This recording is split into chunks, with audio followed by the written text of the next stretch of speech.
Here's our shaila for today. Hizik chayfetz bechanut kama chayav l'shalem. You damage an item in a store, right? So, in some gift shops, it says you break it, you pay for it. But is that always the case? If a shopkeeper puts very fragile items in a place where they're very likely to get damaged, and he uses it as a way to maybe make a few extra bucks because he puts his merchandise that's not moving, The slow-moving the stuff. slow-moving stuff. Doubles the price and puts it out on the edge. You break it, you pay for it. Okay, so let's take a look. Ruvain nichnas lachanut klei bayit. Ruvain goes into a home. What is it? What would you call it? A home. No, not hardware, but a store. What's a store that sells dishes and cutlery, housewares. Thank you, Paul. He goes into a houseware store. Vishavar klila onso and accidentally breaks a utensil. Ha'im hu chayav l'shalem. Does he have to pay? Yeah. Well, if you're a bull in a china shop, we were just talking about Trump. Yeah. So then you're going to break something. Yeah. The Asa Mechir. And if he does have to pay, how much does he have to pay? Does he have to pay full retail price?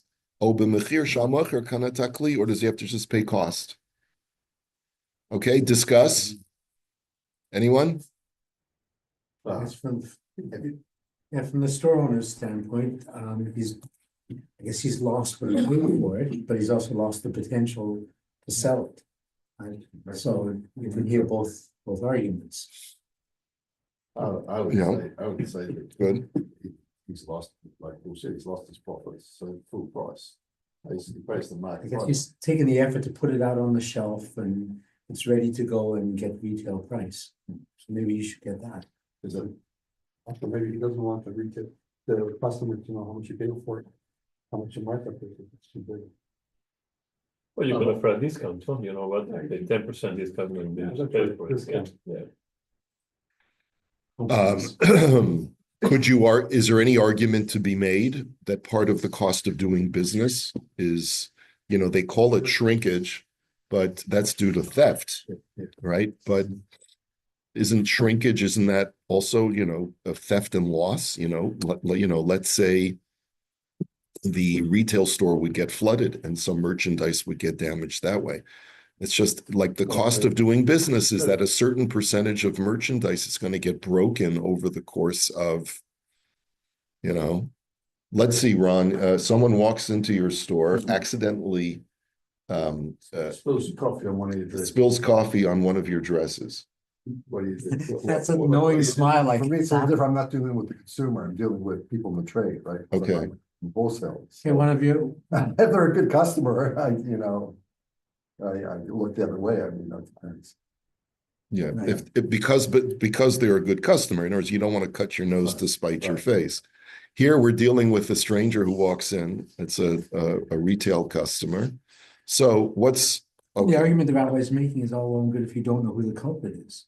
You just say, well, I have to write off some of this because things go walking or whatever, and I hate it. But if you know who did it, You mean then I think Yeah, and the person is an erlich yid. He wants to do the right thing. He wants to pay for the damage that he caused. Is he obligated though? Is he chayev? And if he is chayev, how much is he chayev? Okay, so let's take a look at the tshuva. Well, you need to understand what caused the breakage as well. I mean, if it was maybe the shelf was damaged. Somebody put his hand on the shelf fell, and that's what caused the breakage. I mean, That's also a valid point. If he's not responsible for why it broke, because it was too delicately positioned or something like that. Correctly placed or something. Yeah. Right. Like in the old movies where they would put all the cans in this huge pyramid, right? Yeah. Yeah. I want the one at the bottom. Yeah, right.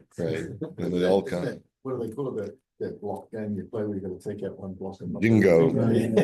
or Jenga, or whatever it's called. Jenga. Jenga. Okay. Now, so Misha he's a kli b'chanut chayev l'shalem alav afilu sheshibro b'lishum kavana.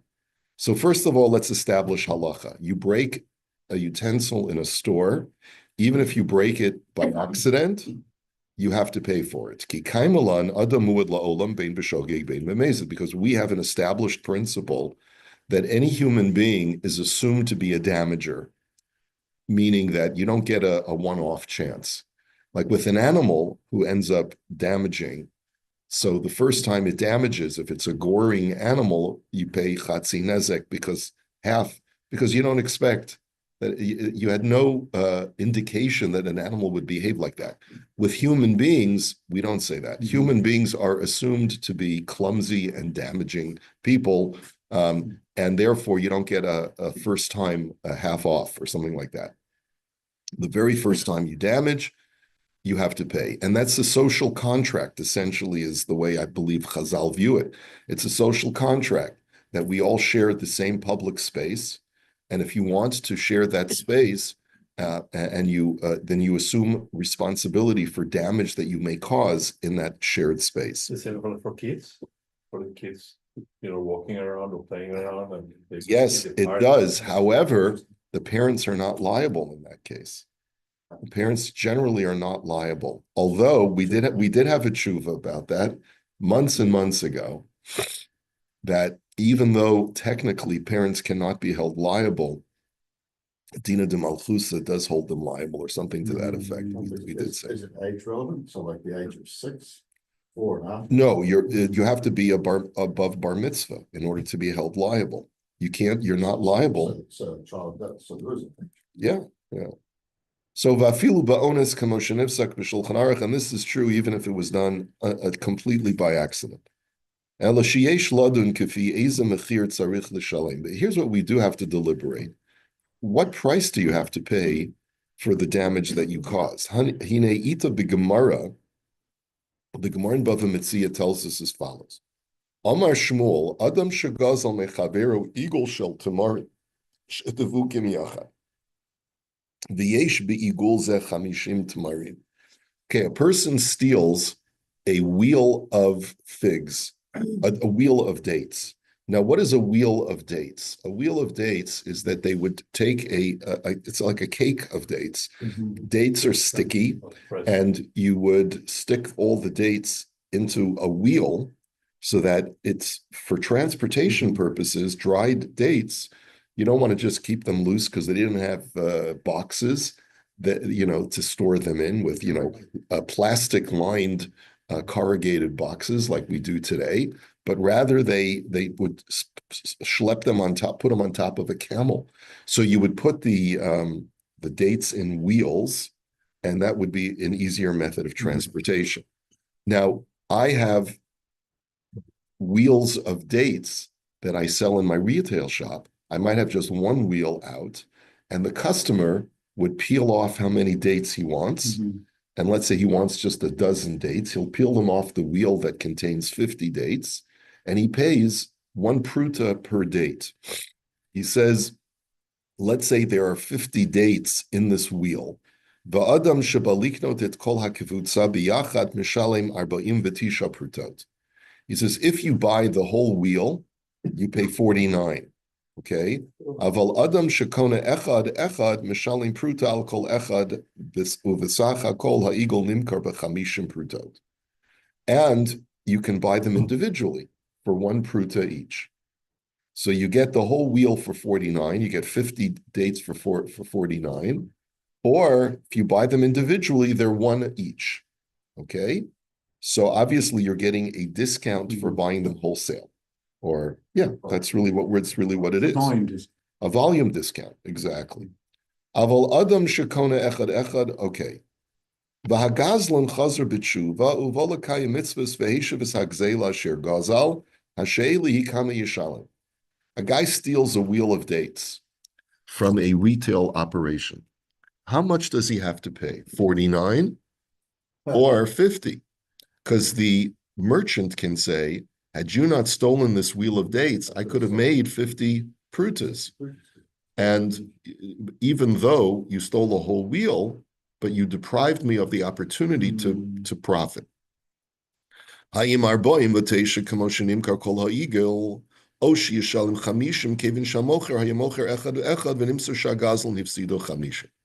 you caused me the loss of 50 that I could have profited from the wheel if you had not stolen I it, don't like that argument. or it's the cost of the wheel. Someone could have come in and bought the whole wheel. Yes, but that's unusual. In other I words, see. the retailer is claiming that as a general rule, my customers come in and buy one by one. Thank you. והגמרא שם אומרת שהגזל משלם 49 כמו שנמסר בקבוצה עין שם. The Gemara's conclusion is that the guy only has to pay 49 because that's the way it's sold in volume.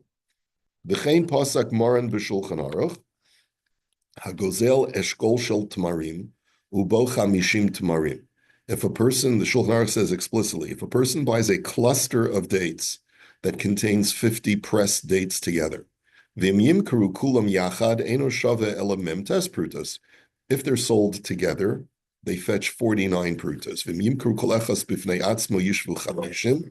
But if they're sold individually, which is the way they're normally sold, they're worth 50. Eno mishalem ela memtes.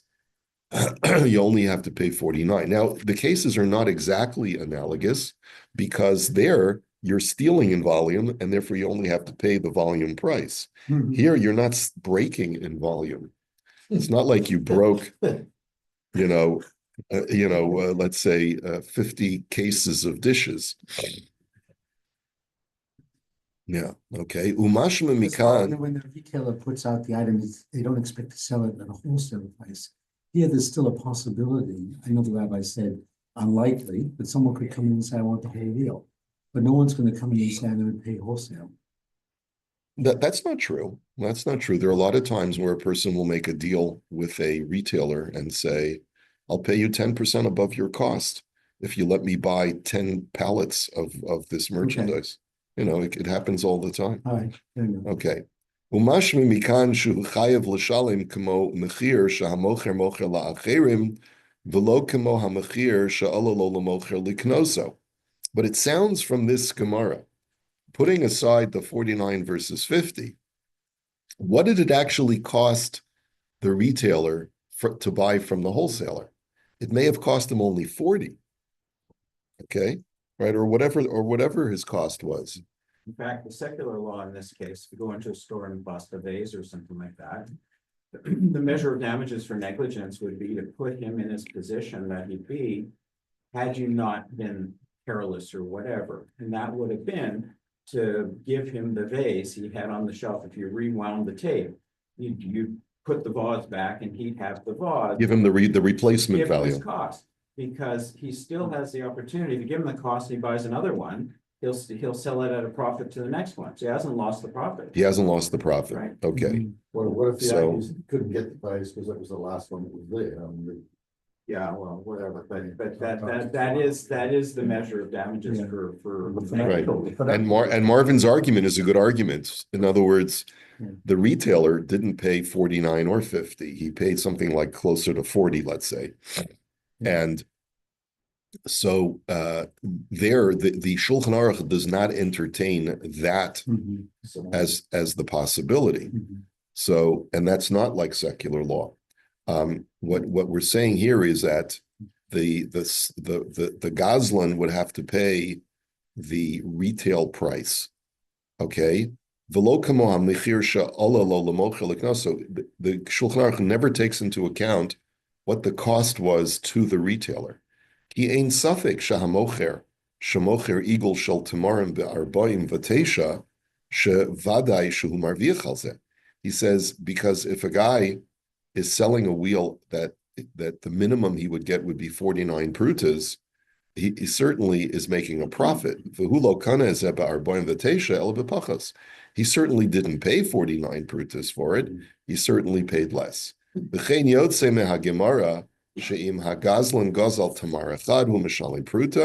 also comes out from the Gemara that if you steal one date, you pay one pruta. Afal pi shahamocher mocher bepruta v'hu marviach aleha. Even though the cost to the retailer was far less than one pruta per date. Umizen nilmad gam ledidon didan shehu mishalim kefi hamachir shahamocher mocher la'acherim. Okay, and therefore you'd have to pay based on the price that is the fair retail market value. If now this is a case of stealing, so the question then becomes, maybe that's only because when a person steals, he's doing an evil act. Right. And because you did an act of evil, we penalize you and say pay them the full retail price, Right. because had you not stolen it, you would have purchased it, and that's what you have to pay. Pay what you should have paid Right. had you when you walked off with it shoplifting. Yeah, but wouldn't we want to give them something to do tshuva and return it or come back and pay for it? If you charge them a higher rate, you may say too much for them. Right, that's a valid point. There are times where we say shalotinol delas bifnei lovin, that we don't want to close the door in or lifnei gazlanim. We don't want to lock the door for gazlanim, so we want to make it as easy as possible for them to make restitution. So I definitely question the analogy. Okay, now. That's why there's this long footnote over here, which I do feel is worthwhile for us to take a look at, because it seems that this is not so pashut. So let's take a look at the Makor Baruch. He says, "Ayin bazeh b'sefer sharei hara'a shepasak b'nidon didon shetzarach l'shalim kefi hamachir shahamocher mocher la'acherim." He says in the sefer sharei hara'a, they paskin like Rav Shraga, that you have to pay the full retail price. V'myesh kama chanuyot ba'ir, yishalim kefi hamachir hazol biyoter. And let's say there are multiple stores that are selling the same item and that are in the town. And this guy has jacked up his prices. So you don't have to pay the full retail price of what he charges. You pay the full retail price of the least expensive store in town. Okay, the least expensive store in town. Ve'hevi raya mehagemara shesavolim sheshibru chavis shel balabayis. He says, and the proof from that is brought from a similar Gemara that's really in the same place in Bava Metzia. If you have people who are hired as movers, and they do transport, and they break a piece of merchandise while transporting it, Gemara dana kama yishalmu lefi yom hashuk or lefi ha'erech haragil. So the Gemara deliberates, what do they have to pay? The price of this merchandise fluctuates based on whether it's the Yom Hashuk or whether it's a regular weekday. Now, what is the Yom Hashuk? The Yom Hashuk is the day of the weekly bazaar. Typically, and by the way, that's the reason why we read the Torah on Mondays and Thursdays, because those were the days when villagers would come into the city. And so they would institute, people from small towns who didn't have a shul, didn't have a minyan, would come in, and so they would have Kriyas HaTorah on those days when the villagers would come into the big city. Typically on the Yom HaShuk, you charge far less for merchandise than you charge during the week when the weekly shuk is closed. Right, yeah, exactly.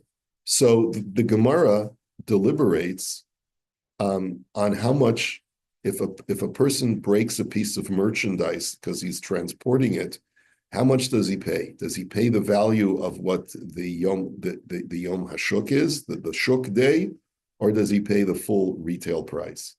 He says, Avol zeh pashat shetzarach l'shalim kefi masha hamocher mocher la'acherim v'lo kefi mashu hu kana ayin sham.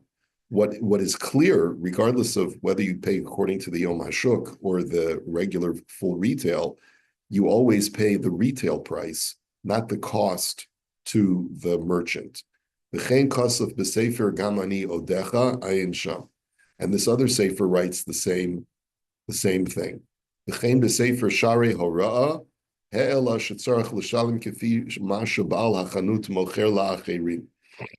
And he writes, furthermore, that you have to pay based on what the merchant sells this to others, basically the retail price.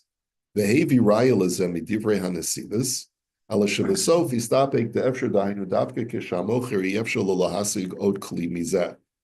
He says, but then at the end he equivocates, and he says maybe you only have to pay full retail price when the retailer has difficulty replacing the item from his wholesaler. But if the retailer can easily procure a replacement for this merchandise from his wholesaler, it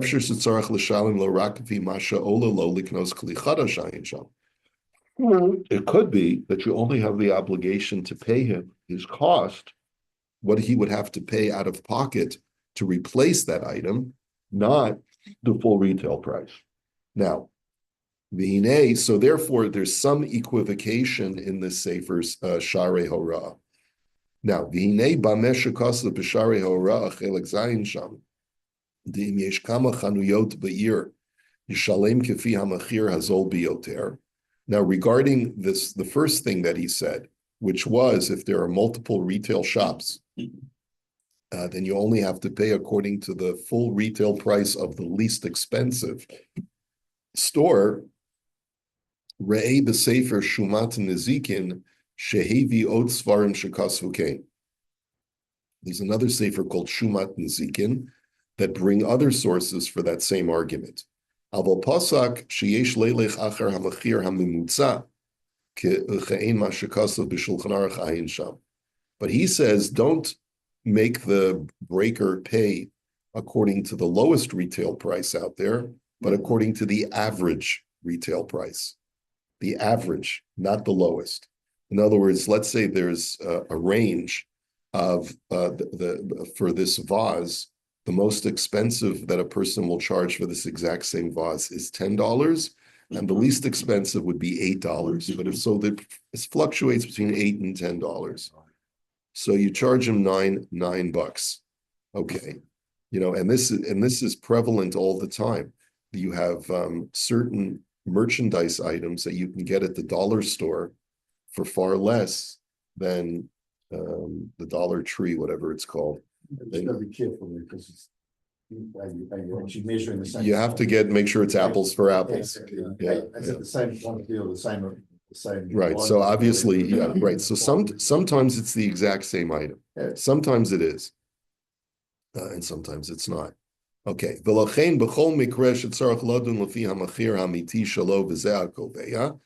He says, but what we do see is when you're trying to ascertain the true value of the item, he says,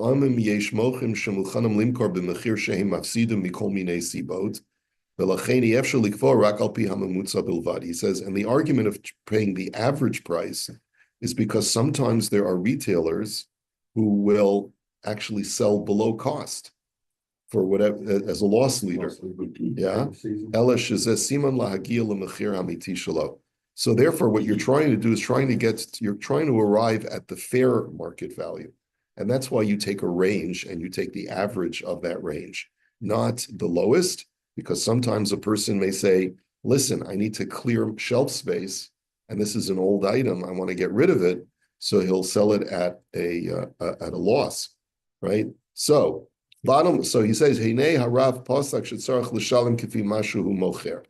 But the bottom line is that Rav Shraga is of the opinion that the person who breaks it has to pay the retail value of this item. Avol yesh mehaposkim shepasku l'shalem kesitonai. But there are others who say that you only have to pay the wholesale price. That's how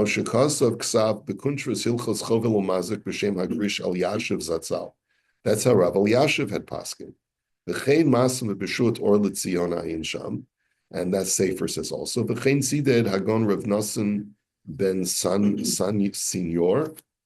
I don't know who that is. Hagon Rav Natan ben Senior. Shlita.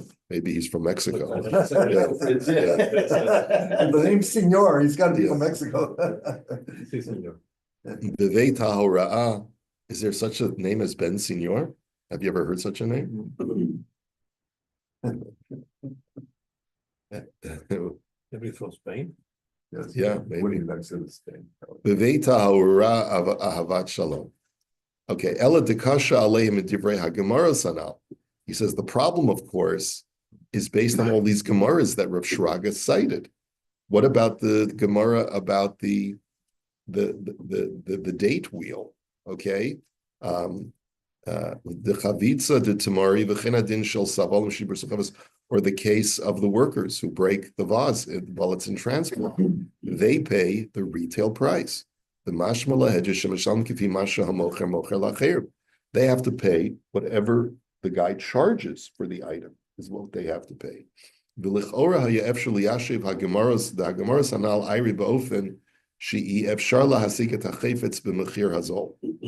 way to answer these Gemaras is to say that they're specifically addressing cases where it's either impossible or extremely difficult to procure a replacement item.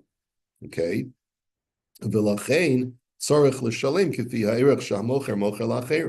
And that's why you have to pay what the guy could have gotten had you not broken his vase or had you not stolen his vase. Because now I can't get another one. The guy, the artisan that manufactures these is going to be out of the country for the next 6 months. He doesn't have any replacement vases. And so therefore you have to pay me full retail price. Aval im be'emet efshar lahasig chayfetz kazeh b'makom acher bezol, yesh l'shalem kifi hamachir bezol. But if these things are sold a dime a dozen by the wholesaler, and you can easily procure them, then it could be that you only have to pay the wholesale price.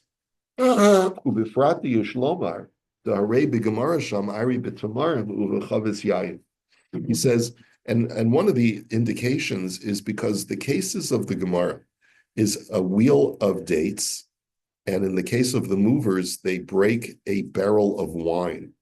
Shahamocher hu zeh shegidel es atmarim vehechen es hayayin v'lachein ein mechir elamashu hu mocher hu amechir kabua v'lachein danim ach berak bo.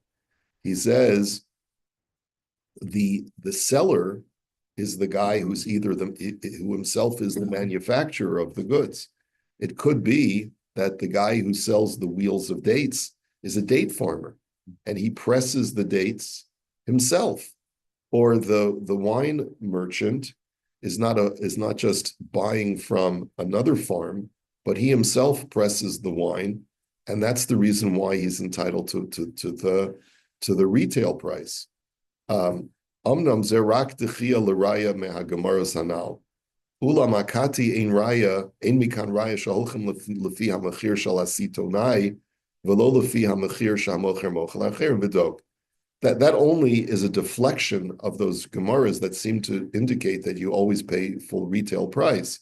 But we have no indications from any other sources that you can get away with just paying the wholesale price. Ba'od ayin b'sefer tel talpiot shekas b'shem agrash l'yashuv zatzal shetzarech l'shan kifi hamachir shahamocher mocher la'acherim udelo kamo shekasav b'shmo b'kuntras hilchos chovel u'mazik sham. And furthermore, there's even a conflict between two Sfarim who both quote Rav Elyashiv of blessed memory. One sefer says that the Rav Elyashiv paskind that you pay the wholesale price, and another sefer says in Rav Elyashiv's name that you pay full retail price, what the guy would fetch on the open market for selling that. So in conclusion, the Makor Baruch says, Od yesh lahoyer, one final point he says, the imasi tonai mocher rak bekamuyos gedolos, that if the wholesaler only sells in bulk, or he only sells exclusively to retailers, then there's no longer any argument to be made that the damager would only have to pay wholesale price. And I think that even those poskim who are lenient and allow you to pay wholesale price would agree to that, because then you don't have access to replacing the vase yourself. So, let's say there is I know there's like a place that sells candy in bulk, right? And so there's a lot of stores that are like that. They'll sell items in bulk to retailers. So that's not, and you just broke one item or destroyed one item. You can't say, well, I'll pay you the wholesale price, because you have no access to that wholesale price. The guy would have to buy it in bulk, or it's only available for him to purchase. So you have to pay not the replacement value, but you have to pay the full retail value in that situation, even according to the more lenient opinion. What Okay. about in the case where like this is in a home houseware store? So let's say that the person breaks a plate.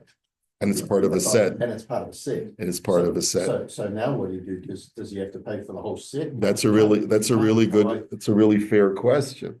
I guess the argument would be is that how much is it going to cost the retailer? The retailer might be able to get a replacement plate of that one plate for the entire set. And there it's hard to ascertain the retail value. He might tell him, I'll give you the whole set. Right. Minus the plate that you broke, and you just pay me the full price. Yeah. It could be, or it'll depend on how accessible it is to the retailer to get a replacement plate, just that one plate.